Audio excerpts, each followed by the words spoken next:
Hi! For today's video, tuturuan ko kayo kung paano makakuha ng free bus tour dito sa Singapore.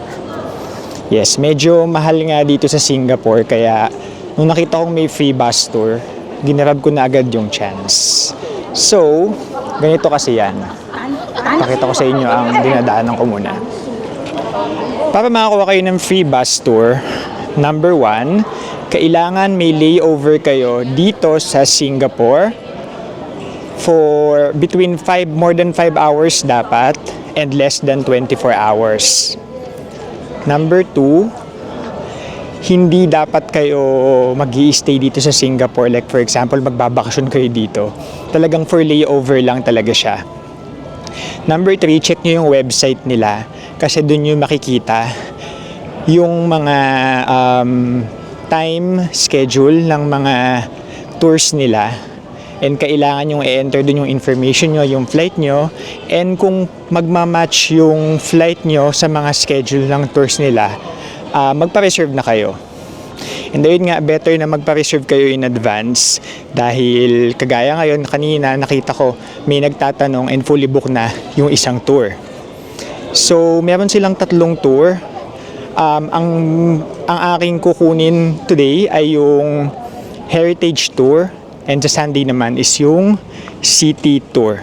Meron pang isa na hindi ko kinuha dahil isang tour lang ang pwedeng samahan per layover. Hindi pwedeng porket matagal yung layover mo, matagal ka na rin, dalawa na rin yung tour na kukunin mo. So yung tour ko for today is yung free Heritage Bus Tour dito sa Singapore. 1 PM pa siya, pero before 10:30 or 11:30 AM, nagpunta na ako dito sa kanilang free Singapore tour na booth. Meron yan sa Terminal 2 and meron din sa Terminal 3 para mag-check-in. Ang sistema kasi niyan, hindi ka muna dadaan ng immigration. Didiretso ka na agad sa kanila. Sila na kasi yung bahala sa immigration. Parang lahat ng kasama sa tour, sila na yung bahala na mag-process ng immigration. Tapos, yung tour, magsisimula siya ng 1 PM to 3:30 PM, 2.5 hours. And sasakay kayo ng bus, bawal ang mga maleta. Kung may maleta ka, kailangan either i-check-in mo sa airline mo o kaya naman, merong mga luggage storage dito, mga 500 pesos yata for 24 hours. So ayan, Lika, samahan niyo ako sa aking free Singapore Heritage Tour. Let's go! We are going to 2 places, historic districts in Singapore. The first place is Chinatown, the largest historic district here. And the second place will be Kampong Glam, the seat of Malay royalty. Ayan, kakatapos lang namin sa immigration. Super bilis lang. Sabay-sabay kami kasi nga group tour ito. Tapos ngayon inaantay lang namin yung tour guide namin and yung iba pa dito sa lobby ng Terminal 3. Ayan. Tapos, ano pala to? 2.5 hours, pero hindi lahat bababa kayo. Meron lang 2 destination na bababa kayo and bibigyan kami ng time for 30 minutes na mag-explore kasama yung tour guide. And then the rest ng destination sa list, dadaanan lang with explanation from the tour guide namin.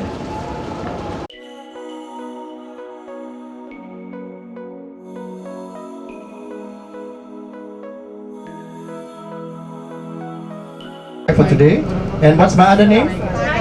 Tiger. Yes, much easier to remember, right? You're on a free Singapore tour today.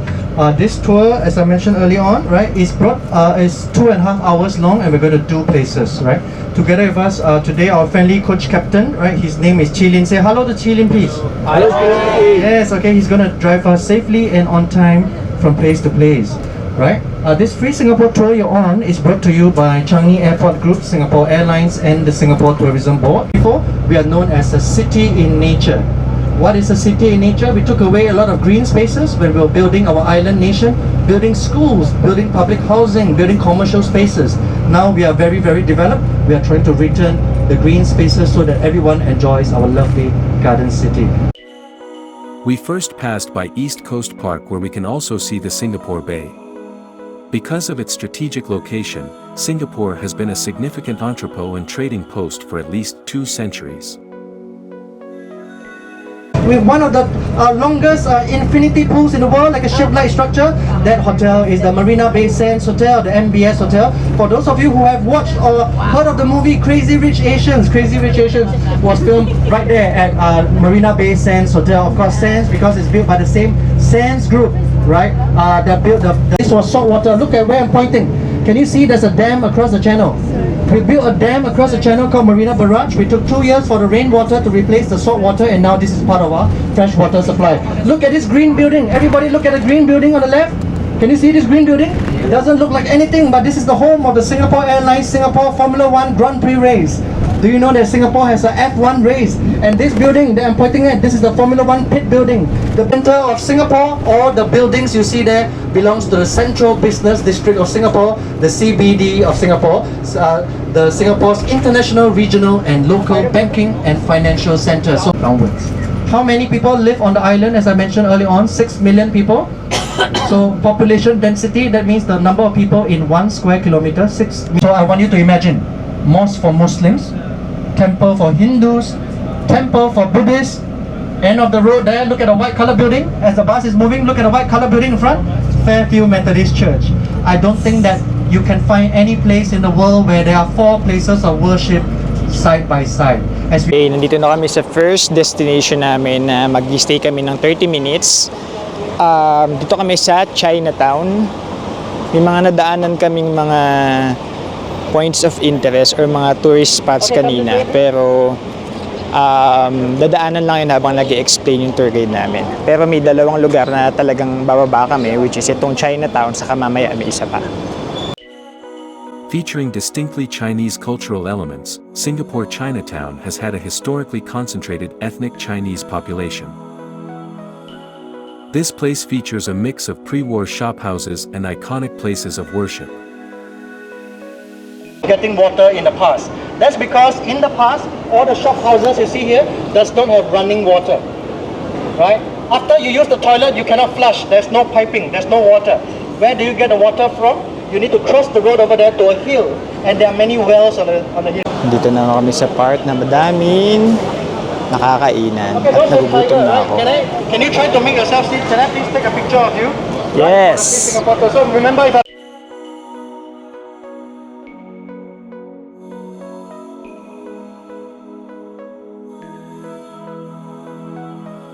famous streets in Chinatown here. Okay, many interesting things happen here. I'm going to tell you some stories now, and you can take some pictures along the way. Okay, so why is this street called Smith Street? Why does an Asian or Southeast Asian city like Singapore, why does it have a Western name like Smith? That's because Singapore used to be a British colony, and Smith was one of the British governors of Singapore. Puntahan namin yung parang mural dito na pinipicture ng mga Okay, I need tao. all of you to stand this side. Come over here. An accountant for 30 years.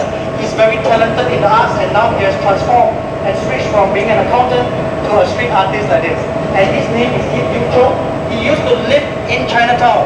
And what you see here is the artist painting how his Chinatown home looked like. Okay, pabalik na yata kami. And gusto kong tikman to yung ice cream na korting merlion. Singapore, I'm just going to give you only 5 minutes. If you want to buy something, you must buy it really fast here. Right? Can I meet you in front of the temple? Ayan, bibili daw kami. Binigyan kami ng 5 minutes para mamili ng kung ano-ano dito. At bibili na ako ng ref magnet ang mura. Please do not be late, okay? 5 minutes. Thank you. Okay, let's do this. Bumili ako nitong merlion ice cream. Hinahanap na kami ng tour guide namin. So, mamadali na ako.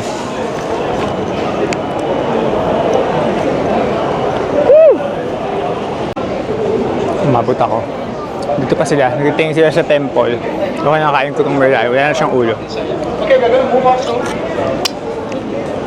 Okay, just be here, yeah? Rep magnet ko, $1 lang. Ito $8. Ang sa 300 pesos, ang mahal. And this building is owned by international Hollywood superstar Jackie Chan. For those of you who know Jackie Chan, right? He owns the building there at the corner. Look to your right side, Marina Bay Sands, MBS Hotel, right? The 3 towers there, blocked by the truck now. Can you see the colorful building on the left? Look at this colorful building. All the windows, 927 rainbow colored windows. This is now a home of government officers. But station, right? Green, red and white. And this architecture is called the blood and bandage architecture. Why blood? Roman Catholic churches. Why are there so many places of worship at the city center here? That's because this was the heart of Singapore town, right, 200 years ago. That's why many places of worship popped up around this area. This is the name of a seafaring people from the Indonesian archipelago. They are traders and fishermen who made their living on boats in the sea. So when the British set up a trading port here, many of the Bugis people sail over here on the boats to do trade here, and this entire area is named now in their memory, the Bugis people. Okay, we're now here sa second destination namin sa Kampong Glam. And nandito kami ngayon sa, ano nga to? Haji Lane. Daw sa narrowest street dito sa Singapore and Instagrammable street din. Okay, those in Tiger, yeah, just walk inside, yeah, just stand on both sides of the streets, yeah, take a picture now. This road here, right, the narrow street, right, is suitable for one car only, right? And can you see this big street out here? This is done by a person, right, who was born in Colombia, and he's a digital artist with this company that some of us would love to work for. Haji Lane is a vivid representation of the city-state's rich traditions of culture and contemporary innovative thinking. The street is home to a diverse array of local vintage stores.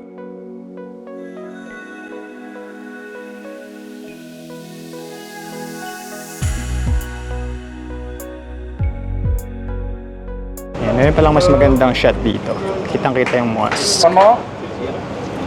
Picture-picture lang kami, ganyan. Okay, come on. Well. Ayan, binigyan kami ng 5 minutes para maglibot-libot dito. Actually, hindi. Para bumili lang ng drinks. Dahil medyo mainit nga. Hindi ako nakapag-picture dun sa Bugis Street. Pero na-video ko naman siya. So, makikita niya yun. Ito. Ano kaya? Pure sugar cane juice, by breakfast, balan. Waiting pa ako dun sa mga kasama namin. Hindi na ako bumili ng drinks kasi doon na lang ako sa airport bibili. So, according sa tour guide namin, kanina, yun yung Chinatown, dun yung Chinese part of Singapore. Dito naman yung Arab, Muslim, and Malay part ng Singapore. Kaya, ganyan yung mga structure dito. And ayun nga, sabi nga ng tour guide namin, halo kasi yung lahi dito. Chinese, Indian, saka Malay. So ayan yung mosque, ganda. There. Can you see at the base of the dome there's a black ring? Yes. Now I want you to look carefully at the black ring. Do you see little circles there? Yes. From here it's a bit hard to see, right? So why are there little circles on the black ring there? That's because 90 years ago when they were rebuilding this mosque, they were collecting donations from the people who worship at the mosque. Right? So many Muslims, right? They were donating money. The rich businessmen were donating money, but there were poor people as well. And a place of worship is not just for the rich people, it's for the poor people, anyone who worships at the mosque. So the poor people collected glass bottles and they donated the glass bottles to the mosque, and the glass bottles were put into the base of the dome. And I think that is absolutely beautiful, right? Because a place of worship should belong to all of us, whether you're rich or poor, whether you're privileged or underprivileged. Okay, the mosque can have a maximum capacity of 5,000 people worshipping inside. Hey, we're back sa aming bus. Medyo mainit na, kaya excited akong pumanik sa bus. It's cold. Right, has driven us very safely and on time from place to place, and we are now on the way back to the airport. Right, when you're out traveling, you always want to be safe and you always want to be on time. And you have been a fantastic class so far. Fantastic bus so far. Pabalik na kami ng airport after 2.5 hours ng free Singapore Heritage Tour. So hopefully sa mga nanonood dyan ay avail nyo rin to pag may layover kayo dito sa Singapore. Next vlog ko naman ay ang aking free Singapore City Tour. Yes, palaasa tayo sa free. So hanggang sa susunod. Bye! Mie Goreng for dinner at Jewel Chani before entering the airport. Mie Goreng, also known as bakmi goreng, is an Indonesian stir-fried noodle dish.